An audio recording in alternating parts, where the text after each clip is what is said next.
All right, here we go. Let's jump into subphylum Vertebrata. So we're going to start talking about organisms that have vertebra or a backbone.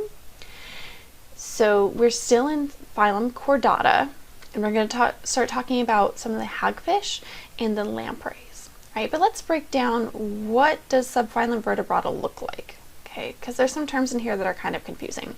So within subphylum Vertebrata, we can break organisms into either gnathostomes or cyclostomes, and these would be infraphylum. So infraphylum gnathostome, or infraphyla cyclostome. So what these terms mean, stome, we've seen this word before, that means mouth, and gnath means jaw, so having a hinged jaw like we have, right? And cyclo, probably guess what that means, right? Circular, right? So cyclostomes do not have a hinged jaw, they have a circular mouth, all right?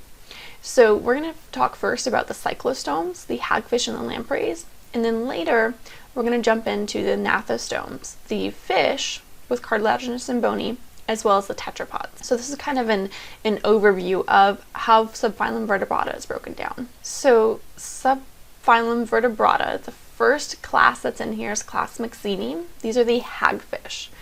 So these are organisms that for a long time we did not classify as vertebrates, and some sources do not classify them as vertebrates either. They are sometimes often considered what's called craniates, which means that they have some sort of bony-like or cartilaginous structure surrounding their anterior nervous tissue, but they don't have necessarily a backbone. That has recently changed, and it may change again in the future, but for right now, we are calling them vertebrates. So they are part of subphylum Vertebrata, and they are class Myxini. These are the hagfish. So these are organisms that they don't have a true backbone like we have, like their spinal cord is completely encased in bone, but they do have some extensions. They kind of look like spurs coming back out of their skull that are cartilaginous, that are enough that we're going to classify them as having a backbone. So these are marine vertebrates. These are a really ancient group. They are all marine, and they're typically going to be detritivores. So it means that they're eating dead organic material, and they're very commonly found hanging out in the bottom of the ocean around dead whale carcasses.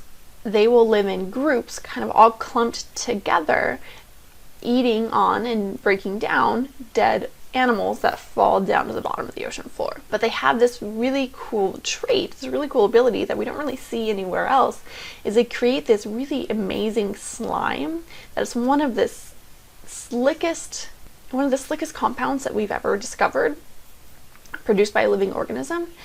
And what's really cool is that it keeps these threads that make up these slime, they're proteins that are coiled up all in glands all over their skin.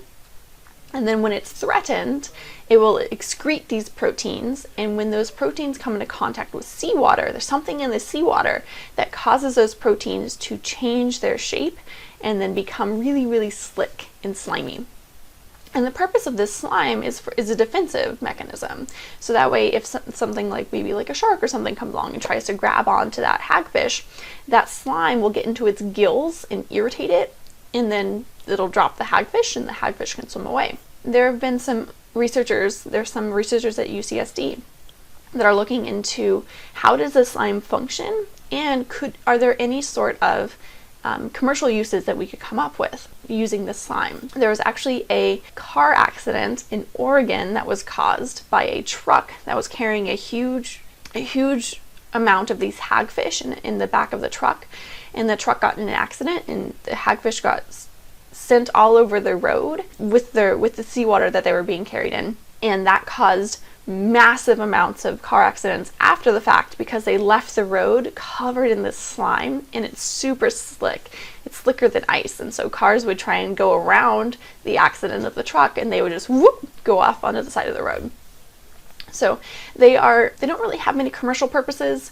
Some cultures will eat them, but it's pretty uncommon. They are sometimes used also for leather. Their skin can be used for leather, but they don't really have many economic purposes to us. And again, they're going to be mostly detritivores as well. All right, so our next class within subphylum Vertebrata are the lampreys, class Petromydolantida.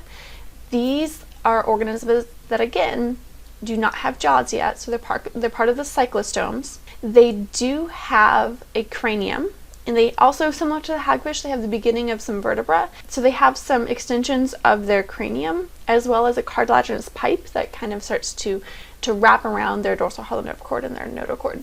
So there's about 35 species. These are mostly going to be marine in their adult stage. And then when they get ready to reproduce, very similar to salmon, they're going to make their way back upstream into a freshwater environment, reproduce, lay their eggs, and then their juvenile stages are typically spent in the freshwater stream, and then they migrate back out to the marine environment for their adult stage. In their larval stages, they tend to be mostly herbivorous, maybe eating some small freshwater arthropods, things like that.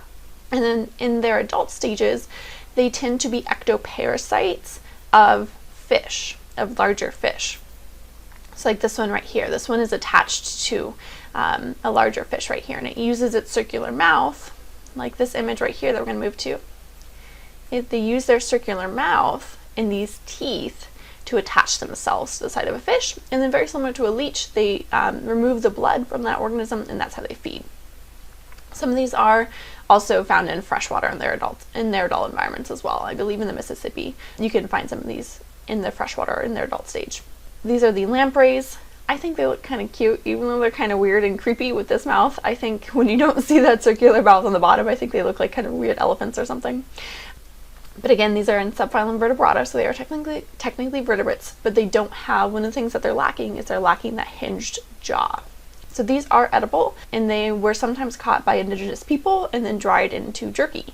But many species of these lampreys are endangered now, and so they're very uncommon to come across. They're not easy to find or to catch because they're highly endangered, mostly because we've been damming a lot of our rivers and preventing their migration. Those are our first two classes within subphylum Vertebrata, and then we are going to talk about the fish in our next video.